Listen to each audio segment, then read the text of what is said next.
This sporting great had broken more than 200 British swimming records by the time she was 18.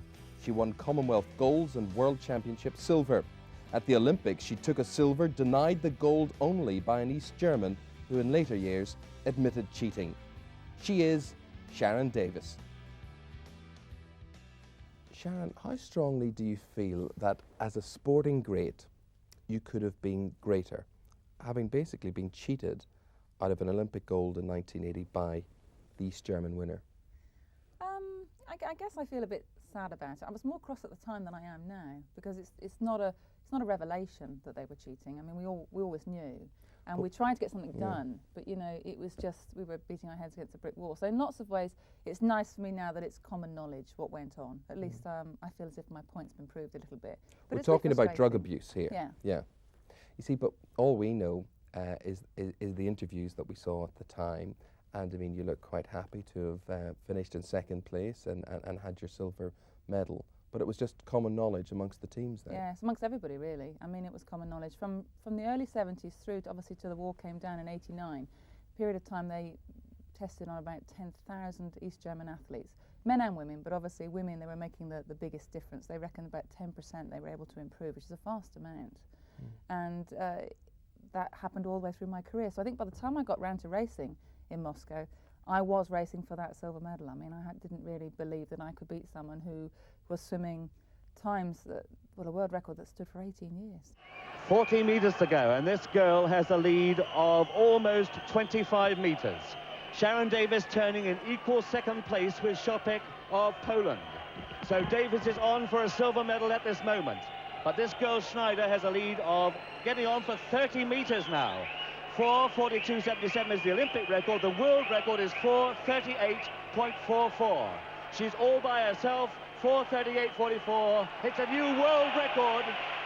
And coming into shot now, it's Sharon Davies. And Sharon Davies is going to win the silver medal. Sharon Davies finishes in second place. It's a silver for Sharon Davies. It's only just been beaten by a Chinese girl, where they have big question marks over them as well. So, I mean, it was an out-of-the-world time that was being swum then. But you raced the race of your life. I did. I was very happy with that. My swim was, you know, I was very happy with my swim, and that was the only thing I could do. And you had a British record there that stood for 17 years. Still stands. As a result. Yeah. But when you look at it, I mean, Petra Schneider finished by half a length of that pool ahead of everybody else. I know. It was, I guess, a man's performance, really, and I think that's the way that everybody looks at it. You know, and I, as far as an individual is concerned, I have no problem with Petra Schneider, the person. I have a big problem with the East German system, and I have a bigger problem, I suppose, with the IOC and the people that should have done something about it at the time. Because not only did they cheat me and other people like me, I mean, you take someone like Anne Osgerby, who was fourth in the 100 metres butterfly, never picked up a medal, never had any opportunity to make a career out of what she did in her sport, and is now working with tax inspectors in Shrewsbury. You know, and she could have had a totally different life. So she's got far bigger grievance than I've got. But they also didn't really act very responsible. They didn't act responsible for all those East German athletes who are all paying with their health now. So there was two people that suffered. But amazingly, that was not your first Olympic Games. No. You were in Montreal 4 years earlier, 1976. At 13 years of age, you were a baby. I was. I was a very tall baby though. I was like 5'7", and I never really looked 13. And I've been swimming junior international since I was 11. But I mean, it was an amazing event to be there. You know, a lot of it went above my head, but it was a valuable experience. I mean, physically, you mightn't have looked like a baby, but mentally, I mean, when you cast your eyes around at this big time, did you feel like a baby? I felt like I was gaining experience all the time, and that's what you have to do in sport. You know, you have to start somewhere, and you've got to learn constantly. And I think that I felt very much like that. I mean, it was a real honour to be there. And I remember David Wilkie winning his gold medal, and I was so excited about that. And I used to just think David was just what to do. I mean, he's an amazing swimmer, you know, and I had him on such a big pedestal. And to be part of the same team as him, and to mix and to match and to talk to him as just a member of the team was brilliant. What about you then? If it came to a red letter year, would 1978 have been it in the Commonwealth Games? Two golds there? Yeah, I think so. I mean, up until 78, everything was just a vast improvement. You know, every time I got in the water, it was just great fun, and seconds were coming off left, right and centre. And then I won 2 gold medals at the Commonwealth Games. and kind of hit the spotlight for who I was spending my time with and what I was winning, and the fact that I was quite young and tall and blonde, and then life changed drastically. And Sharon Davies is slightly in front of Becky Smith of Canada. The crowd are roaring on Becky Smith, but it's Sharon Davies who's going to get there. There's 15 metres to go, and Sharon Davies looks as though she's going to win England's first gold medal. But on the far side, Rebecca Perrott is coming through. It's Sharon Davies, it's Perrott, and Smith is in second place. And what a tremendous swim that was by Sharon Davies. The gold medal, 2 minutes 18.37 seconds. I also had all the normal pressures that a teenager had. Plus I was at boarding school trying to take O-levels and A-levels. And I was trying to grow up, and I was training 6 hours a day. And then there was the expectation, obviously, 2 years away from the Olympics. So it all really changed from 78, and it became quite tough. But up until then, it was just great fun. This is the most versatile swimmer in the Commonwealth, Sharon Davies. With 15 metres to go, and she has a lead of 10 metres. A remarkable swim by Sharon Davies of Plymouth, Port of Plymouth, trained by her father, Terry Davies, who must be very pleased as she comes in now and finishes first. You had all these titles, but because you started so young, do you feel that you had a childhood? In some ways, I had to grow up very quickly. Get on a train at 12 and get myself to Paddington Station and get myself to Heathrow Airport to meet up with the rest of the team and travel abroad. In some ways I was quite a naive 18-year-old when I retired the first time round, because I've been quite, I suppose, sort of closeted in the fact that all my spare time was spent either sleeping, eating or training, and I hadn't really done a lot of things that 17 and 18-year-olds had. And so I had a bit of a wild time when I first gave up after Moscow. And it wasn't because I had enough of swimming, it was just because I wanted to live a bit. And after 6 months of partying, I realised it probably wasn't really me anyway. I just needed to do that. And my dad was very hard as well. He was my coach, and he was a tough man, and he actually believed that a day missed was a day wasted and 2 days gone. Well, we've got to have a rest now for 3 or 4 days, and then back to 4 weeks of very hard training to try to get her really fit to hand over to Dave Haller ready for the Commonwealth Games. You mean she's not really fit even yet? No, not as fit as she can be. She's got a lot more to come yet, I'm sure of it. And when I was 11, I broke both my arms falling out of a tree swing, and I trained with 2 broken arms. He just put plastic bags around them, and I had to carry on. And at 11, I didn't think anything of it. But I look back now, and I think, well, yeah, it probably was quite tough. I mean, you probably wouldn't deny that your dad made you, but did he come close at times to breaking you as well? Yeah, it was a strange philosophy that we had, really. I suppose we're quite similar in lots of ways. And he used to believe that if he told me I couldn't do something, it would make me do it. And it usually worked, actually. If he'd say, oh, I'm going to give you a set of 10 times 100 metres off of 75, and you can't hold them, under 62 seconds, well, I think, of course I can. And I'd do it just to prove him wrong. And he knew. I mean, he knew me quite well. But when I got ill in 1979, I had a possible glandular fever, and I was very tired. The philosophy didn't work. And then I needed him to support me, and he wasn't there. He carried on with the same philosophy, and that was very hard. It was a very tough year. And then when I retired after 1980, because he was so hard, I think half the reason I stopped was because I just really wanted a bit of choice. I mean, I had to have pneumonia before I was allowed to miss a session, whereas other people could have a cold and miss a session. But of course, for 2 reasons he was tough on me, because he thought I had real ability and because he was my dad. Did he want to win more than you? He did like to win. And I think now I probably appreciate the fact that he did a lot of his winning and excitement through me. But I'm a real believer that no father can make their child or their son, their daughter, their son, a champion. That's got to be there. You've got to want to win races yourself, and you've got to have that commitment. They can help, and you need it, without doubt you need it, but they can't do it for you. Do you remember, I still can't swim, right? I Well, can't swim. I'll teach you. No. We'll film it. Oh dear. But do you remember when you were first introduced to a pool? Because I'm sure everybody remembers when they could take that first stroke. Yeah, my dad was in the Navy. Was he? And so a lot of my very early years, he was away overseas all the time. And he used to come back, and we'd see him for sort of 3 months, and then he'd disappear again. And he taught me to swim during one of those times when he was home in the Navy pool down in Plymouth. And I remember just throwing myself off a 5-metre diving board, not being able to swim, just chucked myself off, and him having to race down the pool to get me out. And so I was always attracted to the water. You've only yourself to blame. It wasn't your dad that put you in there, eh? It's kind of loony person who just likes to be wet. That's what it is. Yeah. A real water baby. Yeah. Why did you pack it in then at the age of just 19? It was Mainly pressure.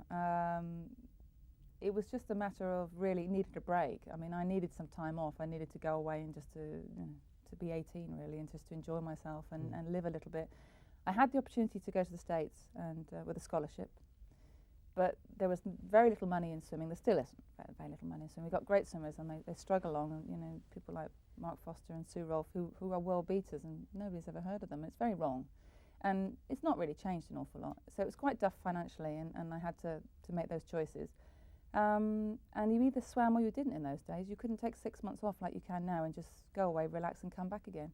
And so I went away and I shared a flat with Suzanne Dando. We moved to big London, and we had this penthouse flat, and I got very fat. I ate everything, did no training. And then about 2 years later, I decided I wanted to try and swim again in the Commonwealth Games in 1982, and the association said that I was a professional because I'd received £40 for Give Us a Clue, and they would let me swim. So that was it. 40 quid. 40 quid. That made the difference. Yeah. But there were a few more 40 quids to follow. I mean, there was a big world out there, and you grasped it with both hands.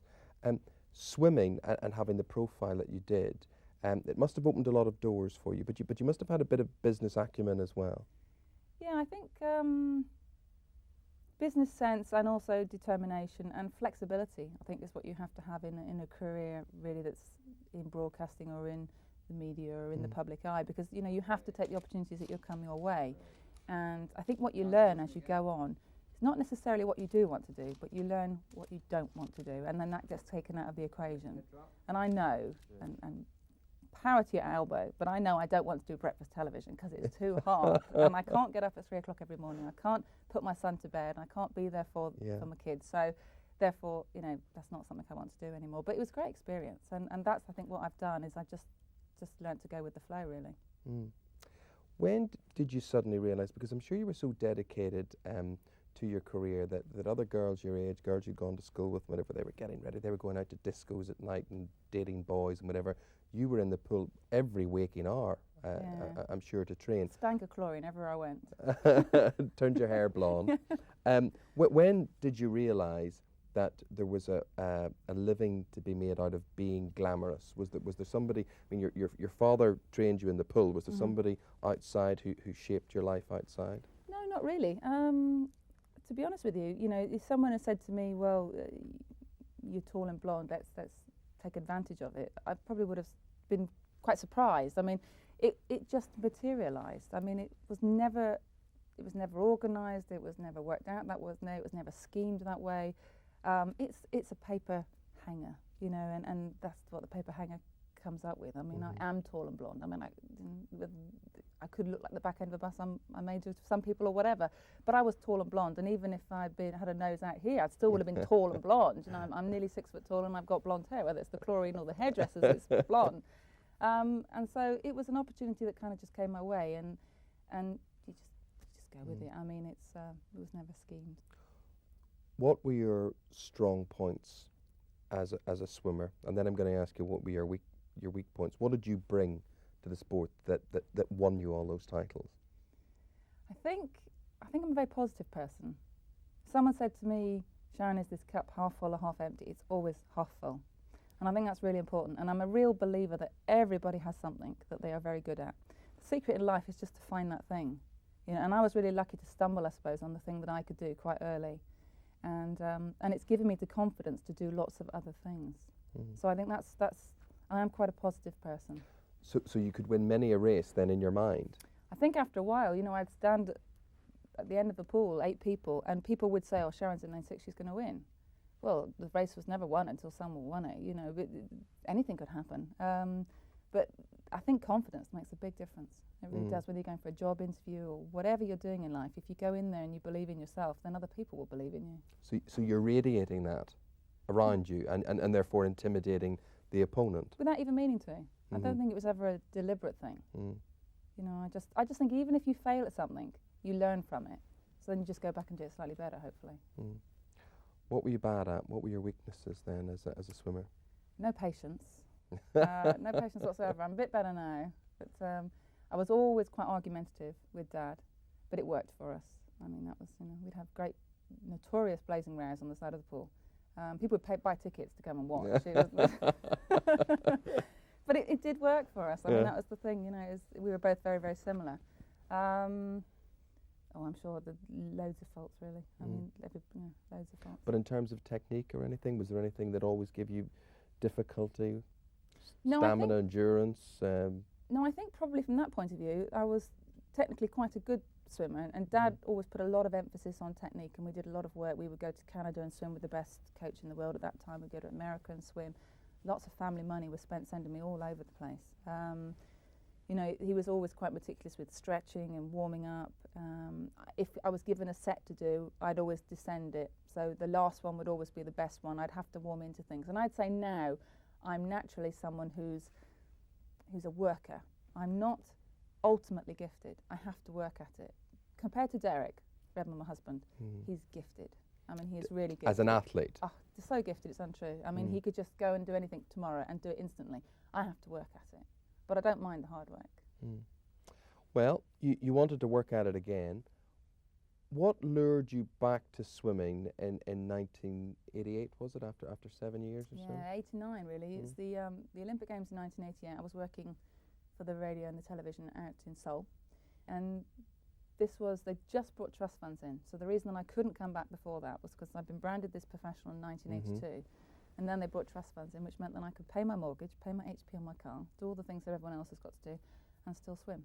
So I thought, well, I want to come back and finish a career that I'd started that I'd never really finished properly. Even though, in hindsight, it probably was a bit too late, I still wanted to finish it. And I still wanted to be able to hang my hat and goggles up and know that I'd done as much as I wanted to do, rather than being stopped midstream, really. And was it the same old game? I mean, had things changed? Not really. I mean, in fact, I suppose time-wise, we're not an awful lot better now than we were. I mean, the winning time for the last Olympic Games in Atlanta was 3 seconds slower than Petra Schneider went to beat me in 1980. And because the East Germans are now out of the equation, and we have our problems with the Chinese, but they're out of the equation, the actual times have really not got any quicker at all. The standard maybe overall has come up a bit, but the fast times are no faster. In fact, in lots of cases, they're slower. So, and in Britain, they were no faster as well, which is why I felt that I could get back in, and compete. And I did break British records. I broke some British short course records, and I went on and won a couple of medals at Commonwealth. But most important, I did an Olympic Games as an adult, and I thoroughly enjoyed '92. And I came home with a husband, so it wasn't a bad catch. In second place in lane number 5 is Jackie McKenzie, but it looks like Jana Haas right at the bottom of that picture there. Jana Haas, but coming through now in lane 4 is Nicole Hazlitt. 2 gold medals at these Olympics. Nicole Hazlitt from the United States, winning that heat, 2:17.4. Sharon Davies finishing in 8th position in a disappointing 2 minutes 19.41. Well, Sharon, slightly disappointing time there for you. Yeah, very disappointed with it. I don't quite understand it really, because in training in Canada I was swimming very well. So, but never mind, that's the way it goes.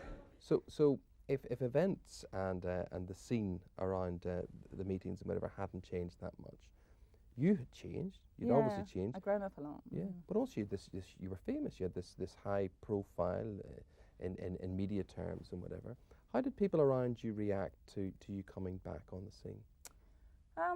I always think it's much harder to stay at the top than it is to get to the top. When you're climbing, you're the underdog, you're the person that can aim at other people to knock them off. But I was coming back into the sport, and I was not allowed to climb. I had to come back in at the very top, and then everybody wanted to chip away. And if we went to a national championships, there was a certain amount of support for me, which was great. But then also everybody wanted to see someone beat Sharon Davies, and so that was quite hard. And that sort of put a lot of pressure on me. And also there was media pressure for me to sort of stride straight back in and to win Olympic gold medals, which I never really thought would happen. I just wanted to go back in and finish my part of the sport, really. Yeah, well, you had to put your money where your mouth was at some stage, and the 1990 Commonwealth Games. Good, great fun. I mean, it's still my favourite competition. I love the Commonwealth. Everyone speaks the same language. People get on. They call them the friendly games, and they are the friendly games. And I thoroughly enjoy it. It's England's Sharon Davies from Nancy Sweetnam of Canada. Sweetnam of Canada now extending that lead. She's got about 2.5 meters on Sharon Davies. It's Sweetnam of Canada. Sharon Davies in the white cap. Sweetnam over, then it's Davies, and then it's Jodie Clatworthy. But Nancy Sweetnam, the 16-year-old from Canada, is going to win this one. She's got a lead of about 4 meters. A terrific swim by her. Sharon coming back, now in third position perhaps, but Lewis is coming as well, as is Clatworthy at the top there. It's between the Australians for silver and bronze. Sweetnam takes gold for Canada. Silver goes to Jodie Clatworthy of Australia, and it's bronze for Hayley Lewis of Australia as well. Sharon Davies in lane number 6 finished in 6th. What about your childhood and into your teenage years? I mean, would you recommend for any youngsters, and indeed parents thinking, you know, my youngster's got a talent, would you recommend the lifestyle, or do you feel you were deprived of anything? No. I mean, it's a tough lifestyle, and I wouldn't recommend people going into it if they're not prepared to commit to quite a lot of hard work. But I mean, you can go to parties and films and do all that sort of stuff when you stop. I've got so much out of sport. I mean, you know, it's been a real, it's made me the person that I am. And I wouldn't sort of want to change any of that. It's taught me to give things a go. I think life is pretty competitive, whether you're just going for, you know, a job interview or whether you're running for a bus. It's quite competitive. You've got to be prepared to put yourself on the front line. And if it doesn't work out, you've got to be prepared to get up and start again. And swimming really taught me that. It's really taught me to just, you know, to grit my teeth and to go for things. What if any of your children showed a talent towards swimming? I am going to staple a tennis racket to Elliot's arm and a golf club to the other one, and he's not allowed to do any of the swimming stuff. There are easier ways to make a living. No, I mean, Elliot's 5 and he's very coordinated. He loves sport. He loves to play golf and go swimming and go running, and if he goes to get his pyjamas from his bedroom, he has to race down the hallway and you have to race him because that's just the way he is. Yeah. And he'll do whatever he wants to do, and if he ends up wanting to be a concert pianist, then that's great. And, you know, we can't dictate to him what he's going to end up doing. If he wants to swim, then I'll support him. I'd like to see him do something different than swim or run, because then he doesn't get compared to mum or dad. And I think that'll always be quite hard, you know, to be accepted. He's got to be what daddy's done or what mummy's done, and, you know, and I think that's going to be really difficult for him. Absolutely. Now talking about daddy, and you told me you brought daddy home from the Barcelona Olympics in lieu of a medal. How did you meet daddy? I'd known Derek because we all get to meet up over the years from, you know, review and all sorts of things for quite a few years before the Olympic Games in Barcelona. And everybody remembers Derek pulling his hamstring and his dad coming out of the crowd. And we had been sending faxes and message on the computer to each other just because we were mates. Mm-hmm. And then he was wandering around the village feeling very sorry for himself that evening with a huge bandage on his knee. And I was the women's team captain, and I was bringing back a swimmer who had a little bit too much to drink. And we were just both quite miserable because I was fed up that I hadn't swum as well as I should have done. And he was disappointed because he wanted to run well, and he was actually running extremely well at that time. And so we ended up just being disappointed together because nobody wanted to listen to our sad stories. Yeah. And that was it. You just rubbed his hamstring, and I did. I rubbed it the rest is history. Yeah. Also, somewhat shockingly and sadly, if it's true, I've read in the papers that because you and Derek's marriage is a mixed race partnership, that you're on the receiving end of hate mail. Is that true? I mean, there are a small minority of people out there who are foolish, and whether they were picking on mixed relationships or whether they were being football hooligans, I think it's really they're after a cause, and I don't know half the time whether they really believe in their cause. And so we tend not to take too much notice of it. I mean, it's really weird because people often bring it up. You know, if we're having a conversation like this, someone will say, well, you know, you're in a mixed, and I'll go, oh yeah, because Derek is just Derek. I mean, he could be purple with green spots, and it really wouldn't make any difference to me. I just love him because he's him. And I love our kids because they're a mixture of the pair of us, you know, and so it wouldn't change me at all. If anything, it actually makes our resolve stronger for us as a couple. So it doesn't really, they do the opposite to what they're trying to do. Well, that's good to hear. If your children don't go into swimming, you sort of hedged your bets in this one because your half-sister is already there. Tell me about her. Yeah, she's a glutton for punishment, bless her. It's Lisa, my dad's daughter by a second marriage.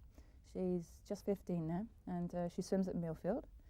But she's also a very bright girl, and she wants to be a vet as well. So at the moment, she's swimming, and she swims quite well. She swims county level, and she's done sort of junior international stuff, been on the youth development squad. But she's also, I think, aware of how much hard work goes into it. And my dad softened quite a lot. He's actually realised he doesn't have to push quite so hard, and he's given her time out, and she's gone away and enjoyed herself and then come back to it again. Whether she'll really go all the way, I don't know. But she's certainly a very determined young lady, and it's doing her a lot of good. It's given her a great pair of shoulders. You know, this is what us swimmers get. It's huge shoulders. Makes us look like we've got tiny waists, so we haven't really. And she works hard. Yes, I think I will take this swimming mark up. It sounds more attractive all the time. But big sis is there for her, and your advice would presumably lean towards take that vets course then. My advice is to go where her heart takes her, really. You know, my honest opinion is that she's not as competitive as I am. She is probably, I don't know if balanced is the right terminology to use. It means that I'm unbalanced, and that's worrying really. But I don't know, she's got more in her life than I had at her age. I was very tunnel visioned, and there was just no time for anything else. And she's already, I suppose, experienced a bit of life. But the good thing is in swimming nowadays is that you don't have to be at your best at 17. What is there ahead for you? What way do you see life branching out for you? I love sport. I have found out through experience that what I want to do is more sports work. I enjoy on-the-spot stuff. I love having the atmosphere. I love being at these major events. I would love to do more work on location, you know, interviewing rugby players. Who wouldn't? Just as a reporter, of course. Yeah. Serious. But no, I mean being serious. I actually do love sport, and I like that having to react to the moment type situation. I like to have to think on my feet. I love interviewing and talking to people. Thoroughly enjoy that, and that's the area that I want to sort of develop. And also, I want to have time for my family. I don't want to be working 17 hours of every day, because I had children, so I could, you know, spend time with them. So you want to go into that end, but with all the expertise that you have and the experience that you have, is there any part of you that would lean towards coaching or being involved administratively in the sport? I like the involvement that I have at the moment, which is a sort of a liaise really between the swimmers and the media. And swimmers need to get their faces on the box. They need to portray their personality, because 8 swimmers going down the pool all look the same. And I was lucky because the media turned around and went, she's tall and blonde. They could have gone, she's short, fat and ugly, and so she's no different from lane 6, so we're not going to bother to say anything about her. Duncan was bald, so we know Duncan. And so therefore you need to get across what you are and who you are, so that the British public are interested in watching a race and to see who wins. And we have so many great swimmers with really big personalities. So I quite like being in that position at the moment of hopefully trying to sort of develop that, help them. I'd like to see more swimming on the television. I'd like the BBC to cover more so I could to do more of it. At the moment it's only really the majors like the Commonwealth and the Europeans or the Olympics. But if we could get a bit more in the box, that would really help. One thing and final question, which I'm absolutely fascinated by, going through the various facts and figures about you and statistics and whatever. Is it true that you have a pink elephant tattooed on your bottom? I'll show you later. That was the correct answer. Sharon Davies, thank you very You're much very indeed. welcome. Thank you. I think it's time to draw this programme to a close. Thank you very much. Thank you.